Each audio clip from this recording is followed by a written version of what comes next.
살아간다고 하면서도 참 어려울 때가 많습니다. 왜냐하면은 세상 사람들은 뭔가 자기가 붙들 게 있어서 아주 쉽게 모든 걸 해결해 가는 것 같은데, 하나님의 말씀은 마치 그 말씀하신 것이 더디 이루어지는 것처럼 우리가 느껴지기 때문입니다. 그래서 2017년에 SBS 천일 야화라는 프로그램에서 이제 점에 대해서, 한국인들의 점에 대해서 이제 한번 심층 조사를 한번 해봤습니다. 거기에서 이제 1000명을 대상으로 설문조사를 한 결과 약 50%의 한국 사람들이 점을 친다고 합니다. 그리고 보통 이제 비용은 한 3만 원 이상 한번 점 칠 때 든다고 하고, 요즘에는 그때 2007년에 비해서 얼마나 많은지 타로도 있고 뭐 또 관상 더 많아져가지고 한데, 이때는 한 50% 정도, 반틈 정도가 점을 쳤다고 하고, 기독교 천주교를 포함해서 기독교라고 이야기하는 사람들이 약 한 25%가 점집을 간다라고 이렇게 답변했다고 합니다. 그러면 과연 우리는 하나님을 믿는다고 하면서, 모든 사람들이 그런 것은 아니겠지만 왜 점집을 드나들고 하나님의 말씀을 믿지 못하고 자신이 더 좋은 것, 내 귀에 듣기에 옳은 것을 쫓아서 살아가는지 오늘 한번 말씀을 통해서 우리의 삶을 점검해 보았으면 좋겠습니다. 10계명 중 제4계명은 이렇게 말씀하고 있습니다. 안식일을 기억하여 거룩하게 지키라 라는 것입니다.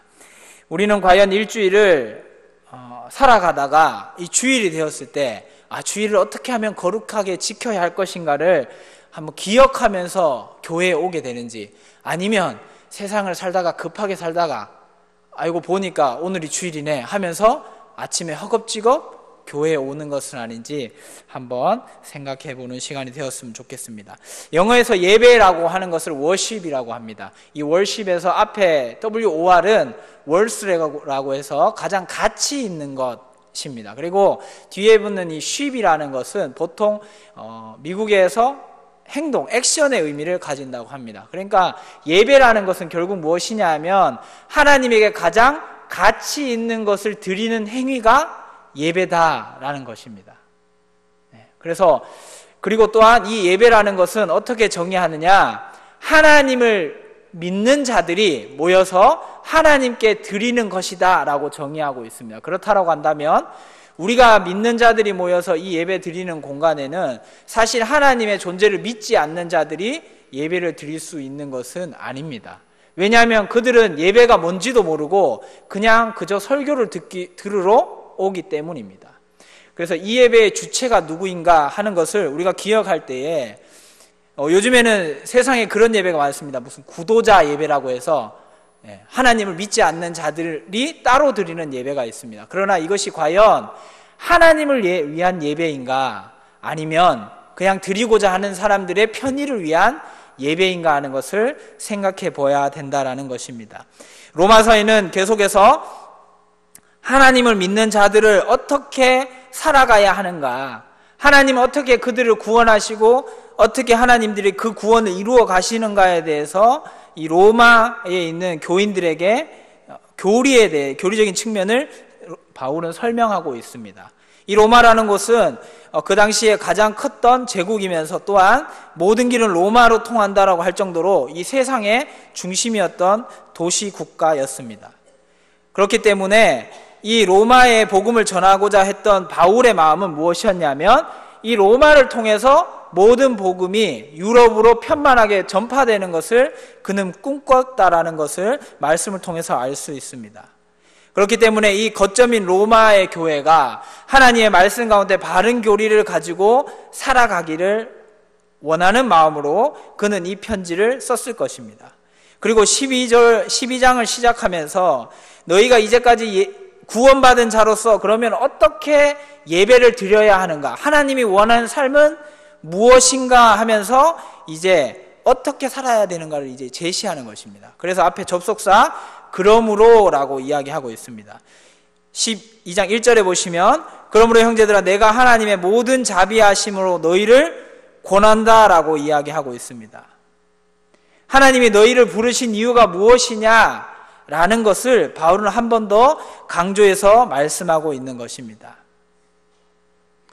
너희 몸을 하나님이 기뻐하시는 거룩한 산제사로 드리는 것, 이것이 영적인 예배다라고 바울은 정의하고 있습니다.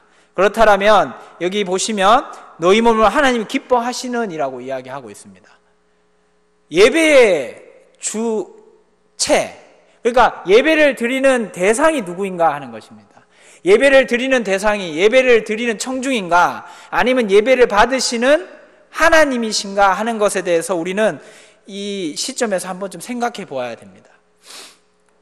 여기 보시면 너희 몸을 하나님이 기뻐하시는 거룩한 산제물로 드리라 라고 하고 있습니다.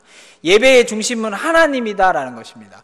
과연 우리가 드리는 예배가 하나님이 기뻐하시는 예배인가 아니면 우리만 즐겁고 그만이면 되는 예배인가를 깊이 묵상하고 그 예배에 대해서 한번 고민해 봐야 된다라는 것입니다. 또한 여기 보시면 거룩한 산제물로 드리라 라고 이야기하고 있습니다. 산제물이라는 것은 무엇입니까? 살아있는 제물입니다. 결국 우리의 몸을 산채로 드리라 라는 것입니다. 이것은 우리의 그냥 거저 예배 드리는 것을 이야기하는 것이 아니라 우리의 삶 전체를 하나님이 기뻐하시는 삶으로 내어 드리라 라는 것을 이야기하고 있습니다. 아까 전에 점치는 것에 대해서 초반에 언급했던 것처럼 예배를 드리는 것에 만족하기 때문에 우리의 삶의 주인이 하나님이 아니고 내 만족에 머물러 있기 때문에 내 직분이 중요한 것이 아니고 그저 내가 드리는 그냥 예배, 내가 만족하는 예배가 더 중요하다고 생각하면서 신앙생활을 한다는 것입니다. 80년대, 70년대, 80년대에는 교회를 다닌다는 사람이라면 믿을 수 있는 사람이고 이 세상을 변화시킬 수 있는 아주 능력 있는 사람들이었습니다. 그러나 21세기 90년대 말 2000년대가 들어서면서 기독교는 더 이상 한국 사회에 믿음을 주지 못하는 종교인들이 되고 말았습니다. 그 이유는 무엇이겠습니까? 저는 제가 생각할 때에 예배가 무너졌기 때문이다라고 생각합니다. 하나님께 드려져야 될 우리의 삶이 하나님께 드려지는 삶이 아니고 우리가 만족하는 삶이면 그만이다라는 의식에서 멈춰버렸기 때문입니다. 하나님께서 처음 구원하셨을 때의 감격대로 살아가는 것이 아니고 그 감격을 잊은 채 주변 사람들과 비교하면서 내가 좀 더 누려야 할 것을 누리지 못함에 원망하며 세상 사람들과 똑같이 변화되지 않은 삶으로, 변화되지 않은 모습으로 살아가기 때문에 한국교회가 이렇게 되지 않았나라고 생각하는 것입니다. 과연 우리는 영적인 예배, 정말 하나님이 기뻐하시는 예배를 드리는가 하는 것을 한 번쯤 고민해 보아야 됩니다. 진정한 예배라는 것은 무엇입니까? 하나님이 기뻐하시는 예배입니다. 그렇다면 이 예배의 시간도 하나님이 우리와 만나기 위해서 기다리는 시간입니다. 그러면 우리가 예배에 허겁지겁 또는 내가 찬양이 싫다고 해서 찬양이 마친 다음에 오는 것이 아니고 예배가 시작되는 우리가 약속한 하나님과 약속한 그 시간 5분 또는 10분 일찍 와서 오늘의 예배를 통해서 하나님께서 주실 은혜를 기대하면서 기도와 말씀을 우리가 준비해야 된다라는 것입니다. 그리고 여기서 보시면 산제물이라고 했습니다. 구약의 제사는 흠이 없는 제물을 하나님한테 바쳤습니다. 하나님은 흠이 있는 제물을 결코 용납하지 않으셨다라는 것입니다. 그렇다면 우리의 삶을 하나님 앞에 산제사로 드린다라고 하면 우리의 삶을 거룩한 모습으로 하나님 앞에 예배 가운데 나와야 됩니다. 그러면 우리는 어떻게 해야 됩니까? 예배 전에 우리의 죄악된 잘못된 모습들을 하나님 앞에 그것들을 내려놓고 회개의 기도를 하고 예배 가운데 나와야 된다는 것입니다. 그러기 위해서 우리가 예배의 시간을 지키려고 노력해야 되고 5분 10분 일찍 와서 무엇을 해야 되는가 방황할 것이 아니라 교회를 위해서 나의 죄를 위해서 하나님 앞에 낱낱이 구하고 그것들을 예배 가운데서 회복시켜달라고 우리가 기도해야 된다라는 것입니다. 그래서 하나님께서 준비한 예배를 통해서 하나님께서 부어주시는 은혜를 우리가 기대하면서 예배를 드릴 때에 하나님의 은혜가 있는 예배가 되어진다는 것입니다. 우리가 아무런 준비 없이 그냥 예배에 와서 그냥 전해지는 말씀 가운데 이것이 틀렸고 옳고 저것이 맞고 틀리고를 예배를 통해서 하나님의 말씀을 재단해 버린다면 하나님의 부어주시는 은혜를 받는 것이 아니고 우리는 예배를 평가하는 평가자로서 이 자리에 앉아서 예배를 보고 있는 것입니다. 그것은 예배를 드리는 것이 아니라 예배를 보러 오는 예배 경청자밖에 되지 않는다는 것입니다. 그렇기 때문에 우리의 예배가 정말 산 제물로 드리는 하나님이 기뻐하시는 예배가 되기 위해서는 우리의 삶을 하나님께 내어드리는 예배가 되어야 된다는 것입니다. 성경에서 첫 예배는 창세기 4장에 기록되어져 있습니다. 가인과 아벨의 예배에 대해서, 제사에 대해서 기록하고 있습니다. 하나님께서 아벨의 제물은 받으시고 가인의 제물은 받지 않으셨습니다. 우리는 가인과 아벨의 예배에 대해서 이렇다 저렇다 많은 이야기들을 합니다. 그 제물이 양이었기 때문에, 첫 새끼였기 때문에 받았고, 가인은 소산, 그러니까 땅에 있는 소산 중에 일부를 드렸기 때문에 하나님이 받지 않으셨다라고 이야기하기도 하고 많은 이야기들을 합니다. 그러나 우리는 가인과 아벨의 예배에서 가장 중요한 것을 놓치고 있습니다. 그것은 무엇이냐면 아벨은 하나님이 받으시는 예배를 드렸다는 것이고 가인은 자신이 드리고 싶은 예배를 드렸다라는 것입니다. 히브리서 11장 4절에는 이렇게 말씀하고 있습니다. 믿음으로 아벨은 가인보다 더 나은 제사를 하나님께 드림으로 의로운 자라 하시는 증거를 얻었으니 하나님이 그 예물에 대하여 증언하심이라. 그가 죽었으나 그 믿음으로써 지금도 말하느니라 라고 말씀하고 있습니다. 더 나은 제사에 라는 것은 무엇이냐면 제물의 차이가 결코 아니다라는 것입니다. 제사를 드리는 마음의 중심을 하나님께서 보시고 그 예배를 받으실지 마실지를 정한다라는 것입니다. 그렇다면 우리의 예배는 과연 하나님이 받으실 만한 예배인가라는 것을 우리는 이 시간 한 번쯤 점검해 보아야 된다는 것입니다. 또한 예수님께서는 요한복음 4장 23절과 24절에서 이렇게 말씀하셨습니다. 아버지께 참되게 예배하는 자들은 영과 진리로 예배할 때가 오나니 곧 이때라. 아버지께서는 자기에게 이렇게 예배하는 자들을 찾으시느니라. 하나님은 영이시니 예배하는 자가 영과 진리로 예배할지니라 라고 말씀하고 있습니다. 결국 영과 진리로, 말씀과 성령으로 드려지는 예배를 정말 드리는 자들을 하나님이 부르시는 것이 아니고 지금 부른 자들 중에 찾고 계신다는 것입니다. 그러면은 하나님 앞에 과연 우리가 부르심을 받았지만 그럼에도 불구하고 찾은 바 된 자는 과연 누구인가 하는 것입니다. 우리가 과연 하나님이 받으실 만한 예배를 통해서 하나님에게 찾은 바 되는 삶이 되어지냐라는 것을 우리는 말씀 가운데서 한번 점검해 볼 필요가 있습니다. 결국 우리의 예배는 말씀 가운데 성령님이 주장하시는 예배가 되어야 되고 하나님께서 받으실 만한 예배가 되어질 때에 우리의 예배는 참된 믿음의 예배가 되어질 수 있다는 것입니다.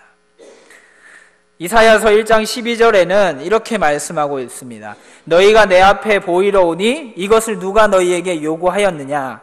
내 마당만 밟을 뿐이니라 라고 말씀하고 있습니다. 이스라엘 사람들은 자기가 하나님이 원하시는 규례대로 예배 드리는 것에 만족했습니다. 아무런 마음의 준비함도 없이 하나님이 원하시는 규율대로 맞추는 예배에 제사에 만족하면서 그들은 형식에 맞춘 예배에 만족하면서 살아가고 있었습니다. 그러나 하나님은 그런 형식적인 예배를 오히려 기쁘게 받으시는 것이 아니라 너희에게 원하지도 않았고 요구하지 않았고 그렇기 때문에 하나님은 분노의 소리를 지금 이스라엘 백성들에게 하고 있습니다. 너희가 은혜를 받으러 왔지만 은혜를 받은 것이 아니고 그저 교회의 문지방만 밟고 가는 것밖에 되지 않는다고 하나님은 말씀하고 있습니다. 하나님이 원하시는 것은 삶으로 드리는 살아있는 예배입니다. 우리 삶을 하나님께 산제사로 드리기를 원하십니다. 우리의 삶이 과연 하나님 앞에 얼마나 정직하고 의로운 삶이고 하나님이 받으실 만한 진정한 산제물의 예배인가를, 영적인 예배인가를 이제는 돌아보아야 할 때입니다. 고린도전서 6장 19절에는 이렇게 말씀하고 있습니다. 너희 몸은 너희가 하나님께로부터 받은 바 너희 가운데 계신 성령의 전인 줄을 알지 못하느냐? 너희는 너희 자신의 것이 아니라라고 말씀하고 있습니다. 우리의 삶의 주인이 누구인지 확실히 안다면 우리는 삶에 대한 생각과 방향을 완전히 바꿀 수 있습니다. 성령의 저는 곧 거룩한 하나님을 모신 육체를 말씀하고 있습니다. 결국 우리의 삶이 예배자의 삶이 된다면 우리는 하나님께서 원하시는 대로 살아갈 수밖에 없는 존재다라는 것입니다. 우리가 비록 항상 죄 가운데에 연약한 모습으로 살아가고 있지만 그럼에도 불구하고 성령님을 우리 가운데 모시고 그 말씀 가운데서 살아가려고 노력할 때에 하나님께서는 우리의 삶에서 놀라운 역사들을 행하시고 은혜 가운데로 우리를 이끌어 가신다라는 것입니다. 그런데 우리 모습 가운데 예배에 타협하는 모습들이 여러 군데서 발견할 수 있습니다. 왜냐하면 우리는 예배를 적당히 드림으로 만족하는 예배를 드리고 있기 때문입니다. 예배의 형식을 사람이 드리기에 편하게 변형시키다 보니 타협하는 부분에서 나타나는 문제들이 있습니다. 첫 번째는 예배를 가볍게 생각한다는 점입니다. 그것은 어디에서 나타나느냐? 휴대폰이 울릴 때 보면 알 수 있습니다. 휴대폰이 울릴 때 보면 제가 일부 예배 때 오는데 이제 일부 때 보면 9시가 되면 다들 폰이 외칩니다. 9시라고. 그것들을 볼 때마다 안타까운 것은 과연 내 예배도 중요하지만 같이 예배드리는 자들의 예배를 왜 방해하느냐라는 것입니다. 또한 전화를 받을 때 보면 앞자리에 앉으신 분인데 폰을 끄면 될 텐데 예배에 집중할 수 있도록 전화가 왔다면 소리를 끄면 될 텐데 여기서부터 여보세요 하고 받으면서 뒤로 쭉 나가시는 경우를 종종 보게 됩니다. 저희 교회에서 본 적은 없고 예전에 본 적이 있습니다. 그래서 과연 이 예배가 자기만 만족하면 되는 예배인가 하는 것입니다.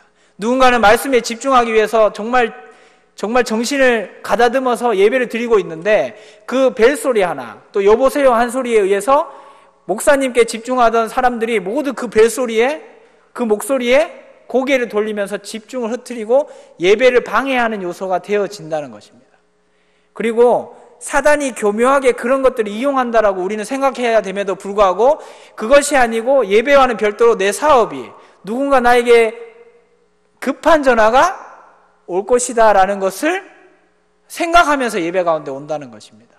그러나 그 예배 시간에 전화를 안 받는다고 해서 중요한 사업이 연결될 게 안 되고 긴급한 전화가 올 것이 못 받아서 긴급한 일이 아주 안 좋게 진행되고 그런 것이 아니다라는 것입니다. 예배 시간에 하나님한테 모든 걸 맡기면 하나님이 모든 것을 책임져 주십니다. 그럼에도 불구하고 우리가 하나님께 모든 걸 내어놓지 못하고 하나님 반틈, 내 삶의 부분 반틈을 걸치고 있기 때문에 여전히 예배에 집중하지 못하는 것입니다. 또 그리고 둘째로는 예배를 가르치지 않는다라는 것입니다. 자녀들에게 예배를 가르치지 않기 때문에 예배에서 잘못된 모습으로 예배를 드리게 됩니다. 어떤 것이냐면 많은 교회들의 모자실이 있습니다. 이 모자실에 보면 아이들이 유리창을 막 두드리고 난리가 납니다. 그러나 제가 생각한 모자실은 무엇이냐면 아이들에게 다른 사람의 예배를 방해하지 않으면서 아이들에게 예배를 가르치라고 만들어준 장소입니다. 제가 어릴 때도 2층에 다락방에 올라가서 예배를 드릴 때 할머니하고 드릴 때 부단히 많이 혼났던 기억이 있습니다. 그것은 무엇이냐? 아이기 때문에 떠들 수밖에 없지만 그럼에도 불구하고 어릴 때부터 예배를 부모님과 할머니가 가르치셨다라는 겁니다. 그런데 지금은 우리 아이가 막 떠들고 이러면 아이고 우리 아이가 활발해서 좋다. 떠들고 막 유리창 치면은 떨어질까봐 두렵지 유리창 치는 거에 대해서는 전혀 신경 쓰지 않는 부모님들을 보게 됩니다. 그러나 누군가 내 자식이 바르게 크지만 그러나 누군가의 예배는 방해가 된다라고 생각한다면 우리의 예배를 한 번쯤 점검해 볼 필요가 있다라는 것입니다. 또한 우리가 하나님에 대한 경외심을 잃어버렸기 때문에 점을 치려고 다니는 것입니다. 하나님에 대한 경외심을 회복해야 됩니다. 한국에 지금 많은 뉴스들 가운데 좋지 않은 소식들이 기독교의 소식들이 들려오게 됩니다. 물론 수요 예배 때 그 보았던 자료들처럼 여러 가지가 나타나게 됩니다. 천주교와 불교가 인정을 받지만 기독교인들이 인정받는 기독교 그리스도인들이 세상 가운데 인정받지 못하는 이유는 무엇이냐? 어떻게 보면 매스컴 플레이를 잘 못하기 때문일 수 있습니다. 또한 우리의 삶이 하나님을 경외하지 않고 그냥 예배와 삶이 별반 분리되어 있기 때문에, 완전 다르기 때문에 일어나는 현상이라고 저는 보여집니다. 그래서 물론 예배를 드리지만 매일의 삶은 우리가 예배를 드리는 게 아니고 예배자의 삶을 감당해야 됩니다. 예배자의 삶을 일주일 동안 잘 살고 한 주의 삶을 산 다음에 우리가 주일에 와서 주일을 거룩히 기억하면서 하나님께 예배를 드릴 때에 그 예배가 하나님이 받으실 만한 예배가 되어진다는 것입니다. 예배는 예배대로, 내 삶은 내 삶대로가 아니고 예배 이후의 삶이 진짜 예배자의 삶이라는 것입니다. 그렇기 때문에 우리가 하나님이 원하시는 예배를 진정으로 드리기 위해서는 어떻게 해야 되는가? 그것에 대해서 바울은 2절에서 이렇게 말하고 있습니다. 너희는 이 세대를 본받지 말고 오직 마음을 새롭게 함으로 변화를 받아 하나님의 선하시고 기뻐하시고 온전하신 뜻이 무엇인지 분별하도록 하라는 것입니다. 새롭게 하라는 것은 성령을 통해서, 말씀을 통해서 매일매일 새롭게 되어야 됨에 대해서 바울은 이야기하고 있는 것입니다. 그리고 옛전의 구습을 쫓아 살아갈 것이 아니고 성령을 통해서 변화받아서 이 땅 가운데 정말 새로워진 모습으로 살아갈 것에 대해서 이야기하고 있습니다. 또한 하나님의 뜻이, 하나님의 선하시고 기뻐하시고 온전하신 뜻이 무엇인지 분별해라 라는 것은 무엇이냐? 말씀 가운데서 생각하면서 나아갈 것에 대해서 이야기하고 있습니다. 하나님이 이것을 과연 기쁘게 생각하시겠는가, 이것을 싫어하시겠나를 우리가 움직이기 전에 생각해야 됩니다. 그러기 위해서 우리는 어떻게 해야 되냐? 기도와 말씀으로 매일매일 우리의 영적인 힘들을 길러 나가야 된다는 것입니다. 그리고 이 세대의 것들은 타락하고 하나님의 말씀과 대치되는 것이기 때문에 이 세상의 것을 본받지 말고 오히려 하나님께서 원하시는 것을 온전히 분별하여서 이 땅을 살아갈 때에 그 구별되어진 삶이 하나님께서 책임지는 삶이 되어진다는 것입니다. 그래서 이 땅 가운데 정말 영적인 예배를 드리는 예배자의 삶을 감당할 수 있다라는 것을 바울은 이야기하고 있습니다. 끝으로 이 세상이 종말의 때에 바울은 이렇게 말하고 있습니다. 디모데에게 말하면서 디모데후서 4장에서 때가 이르리니 사람이 바른 교훈을 받지 아니하며 귀가 가려워서 자기 사욕을 따를 스승을 많이 두고 또 그 귀를 진리에서 돌이켜 허탄한 이야기를 따를지니라고 이야기하고 있습니다. 그렇기 때문에 우리가 예배가 우리의 중심이 아니라 하나님 중심으로 드려질 때에 진정한 예배를 통해서 하나님이 부어주시고 그 예배를 하나님이 기쁘게 받으시는 예배가 된다는 것입니다. 그 예배를 드리기 위해서 우리의 한 주 동안의 삶이 준비되어져서 예배가 드려질 때에 하나님이 기쁘신 삶이 되어질 수 있다는 것을 기억하셨으면 좋겠습니다. 그리고 아까 전에 말씀드렸던 것처럼 자녀들에게 예배를 가르친다라는 것은 무엇이냐? 그 자녀들이 고3이 되었든 어떻게 되었든 예배의 자리를 사모할 수 있도록 부모로서 자녀들을 가르쳐야 된다는 것입니다. 왜 대학교에 가면은 기독교를 이탈하는 청년들이 많습니까? 중직자임에도 불구하고 자녀들의 성공을 예배와 별도로 보기 때문입니다. 제 친구들 가운데도 주일 예배를 잘 드렸는데도 불구하고 서울대 간 친구가 있습니다. 경대 간 친구도 있습니다. 주일 예배를 성수한다고 해서 그 인생이 망하는 것이 아니라 오히려 하나님이 그 인생을 책임져 주신다는 겁니다. 그렇기 때문에 우리의 자녀들을 세상의 논리로 기를 것이 아니라 하나님의 말씀으로 자녀를 양육할 때에 하나님께서 그 자녀를 책임져 주시고 그 자녀를 통해서 하나님의 영광을 드러내신다는 것입니다.